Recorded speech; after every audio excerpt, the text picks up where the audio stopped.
This one is living rent-free inside Howie Roseman's head, my friend.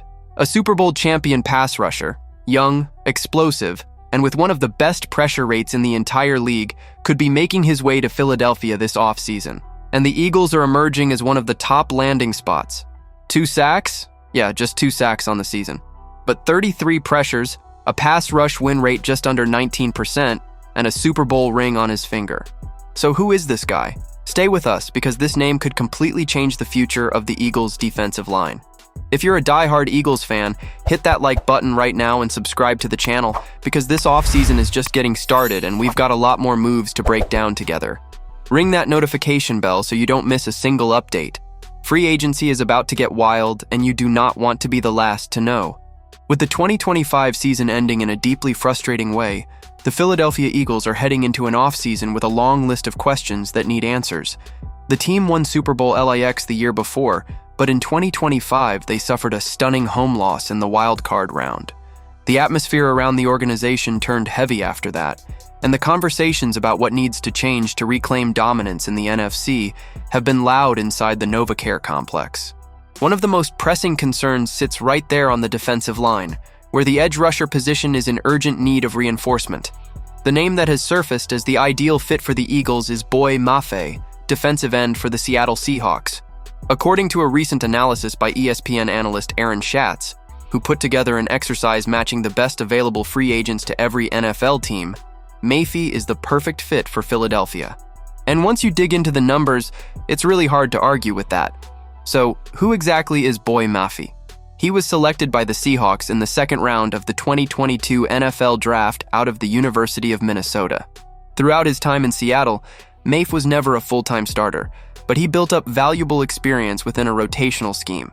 In 2023, he had his best individual season: 52 tackles, 9 sacks, 1 forced fumble, 2 fumble recoveries, and 6 passes defensed. That year showed the ceiling this guy has when you give him real responsibilities. And then in 2025, he accomplished something most players never do. He won a Super Bowl ring. In the 2025 season, Mafe recorded 31 tackles, 2 sacks, 1 forced fumble, and 5 passes defensed for the championship-winning Seahawks. The sack number looks modest on the surface, but that's exactly where the context Schatz highlighted comes in. While most pass rushers get evaluated almost entirely based on sacks, Mafe generated 33 pressures on the season, showing consistent, real impact in the trenches. His pass rush win rate was 18.7%, which ranked him among the top 8 edge rushers in the entire league in that metric. And his 11.4% pressure rate ranked 17th among all rushers. Those are the numbers of a player who puts in the work, who disrupts, who makes quarterbacks uncomfortable, even when the sack total doesn't fully show it.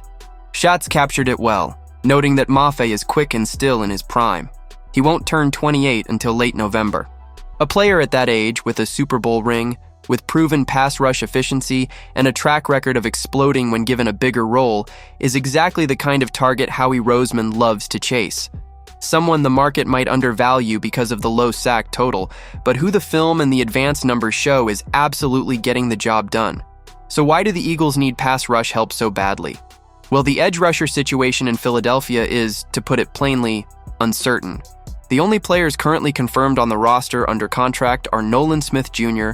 and Jalyx Hunt.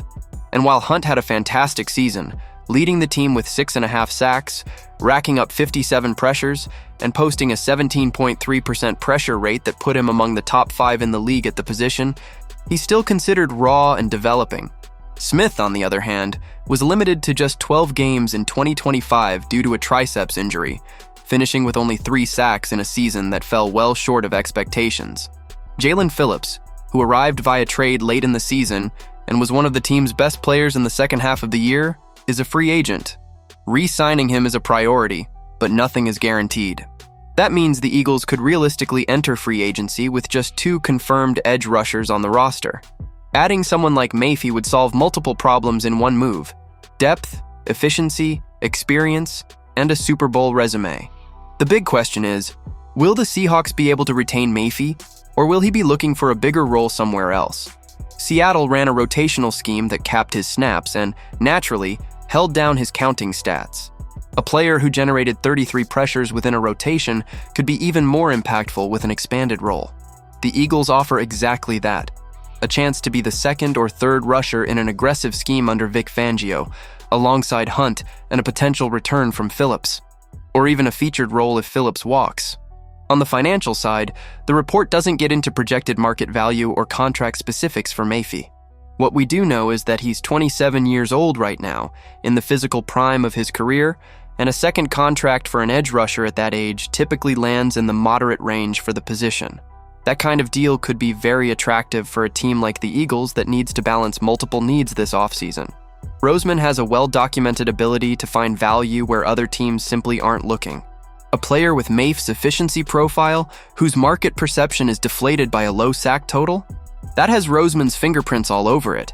And if there's one thing Howie Roseman's track record in free agency has taught us, it's that he rarely pays for the name. He pays for the potential.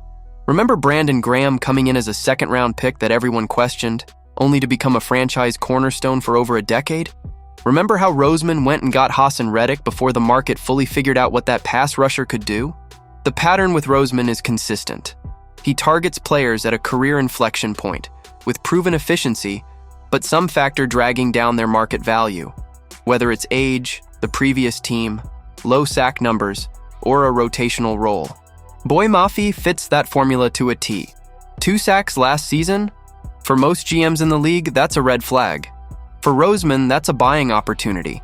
It's also worth keeping in mind that this analysis comes from an ESPN exercise where Schatz assigned an ideal free agent fit for every team in the league. This doesn't mean the Eagles and Mafe are already in talks, but the logic of the fit is sound. The roster situation confirms the need, and Roseman's history tells us he never ignores this kind of opportunity. Thinking about the on-field impact, picture Boye Mafe alongside Jalyx Hunt on that defensive line. Hunt with his speed and elite pressure rate. Mafe with his quickness, experience, and ability to create plays without needing to live off sacks. For opposing quarterbacks, that would be a nightmare on every single drop back. And if Jaelan Phillips comes back, Fangio would have a rotation of 3 highly efficient pass rushers, something that would take this Eagles defense to an entirely different level. There's one more thing that can't be overlooked. Mafe has direct experience in a championship system. He knows what it takes to win at the highest level. He knows how to carry himself on an elite roster. He knows how to contribute even when the spotlight isn't on him. That kind of maturity and professionalism is hard to put a number on, but you can bet Roseman and Fangio factor it in heavily when building out a roster. The question for Eagles fans now is this: will Howie go after Mafe when the free agency window opens, or will all the focus go toward re-signing Phillips? Both moves can coexist, but cap space and priorities will determine what's actually possible. What's clear is that edge rusher is one of the most urgent positions to address this offseason, and Boye Mafe represents exactly the kind of smart, strategic addition the Eagles have made a habit of pulling off. So what do you think, Eagles fans? Does Mafe end up in Philadelphia, or do the Eagles go a different direction at pass rusher? Drop your take in the comments below. And if you want to keep up with every move this offseason as it happens, subscribe to the channel, hit that like button and turn on notifications. There's a lot more coming your way, my friend.